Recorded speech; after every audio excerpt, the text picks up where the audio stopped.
Hi, I'm going to make videos on TensorFlow to build your machine learning models. For that we need an IDE.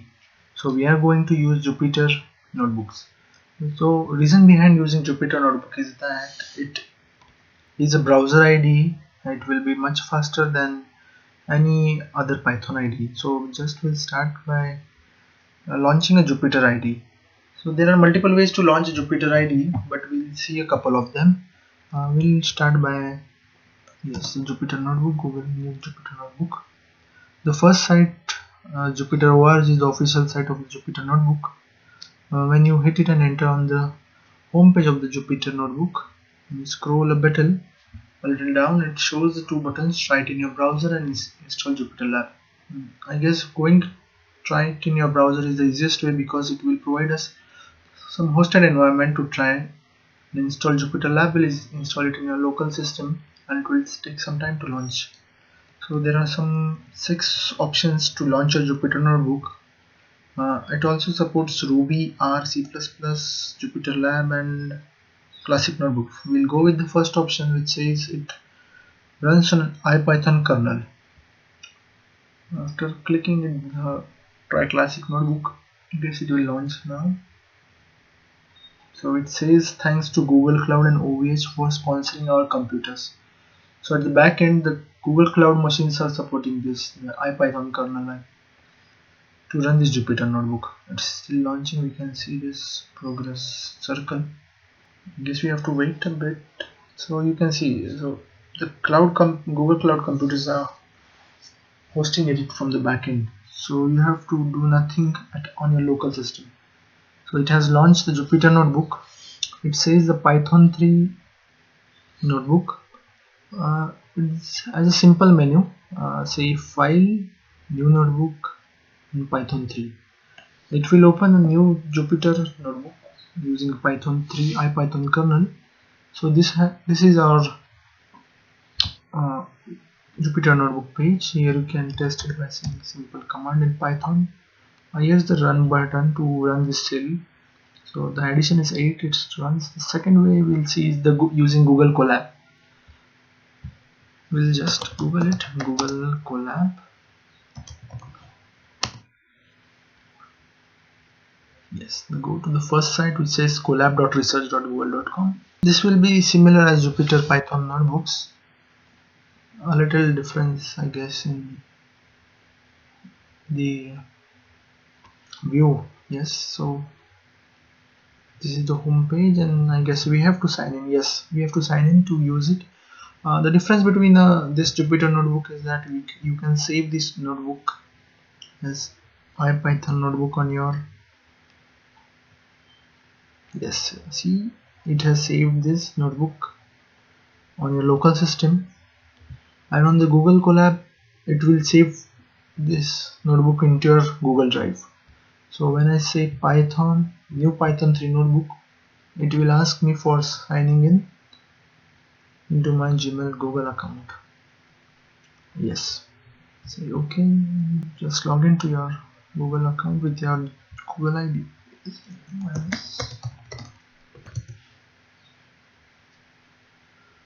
So it is launching my first Google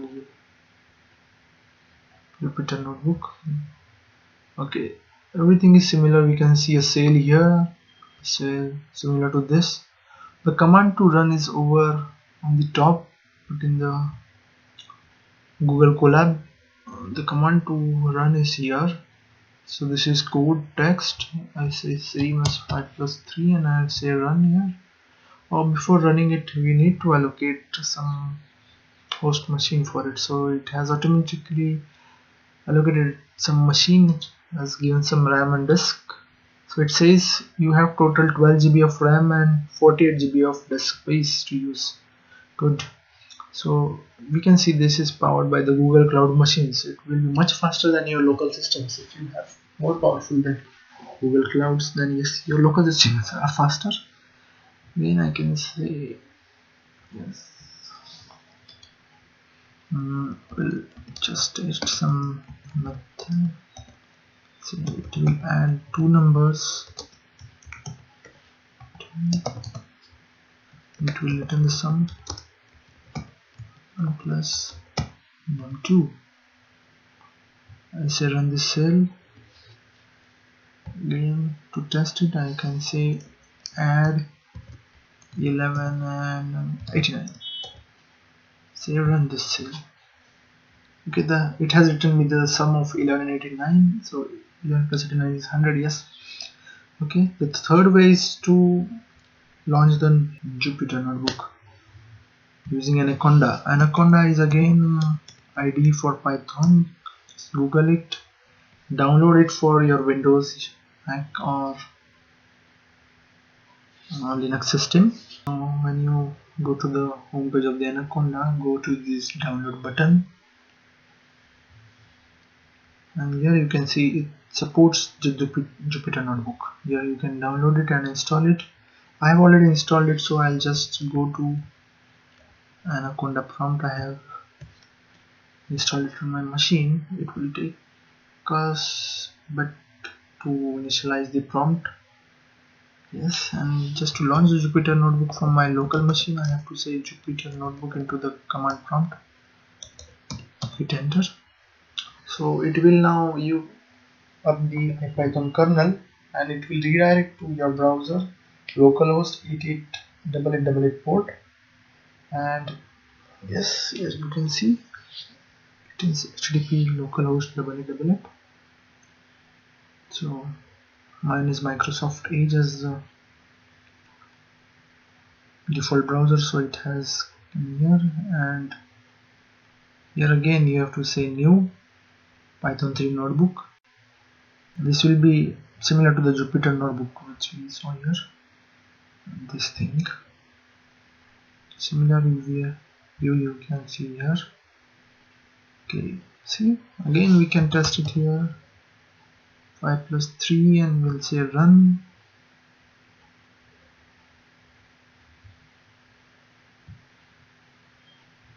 Okay, it took some time to connect, but it is working. So these are the 3 ways to launch Python notebook. The one is by going to the jupyter.org, the official website, launch it. It will host again on a cloud environment. The second one is the using Google Colab, its own Jupyter notebook they are providing us, and third one using the Anaconda prompt which will run on your local system.